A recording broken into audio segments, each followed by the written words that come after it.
Koroner anjiyografi halk arasında sanal anjiyo denilen yöntem, kalbi besleyen damarları gösteren, girişimsel olmayan yani invazif olmayan bir görüntüleme yöntemidir.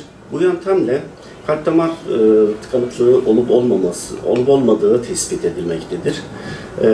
Koldan verilen kontrast madde ile kalp damarların durumu net bir şekilde görülebilmektedir. Sanal anjiyo hasta için yan etkisi daha düşük olan bir yöntemdir. Bizim normal anjiyomuz ise girişimsel yöntemle yapıldığından dolayı riski bulunmaktadır. O yüzden hastalara öncelikli tercihimiz sanal anjiyo olmaktadır. Eğer sanal anjiyoda lezyon tespit edersek ondan sonra girişimsel yöntemle yaptığımız konvansiyonel anjiyoyu öneririz hastalara. Ama önceliğimiz sanal anjiyoyla hastalarda damar yapısını görmektir. İsmim Bedran Kılıç, 66 doğumluyum.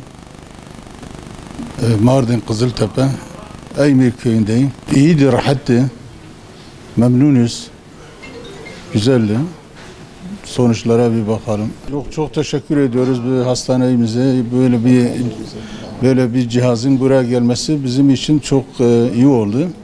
Yoksa Diyarbakır'a gidecektik ya Ankara'ya gidecektik.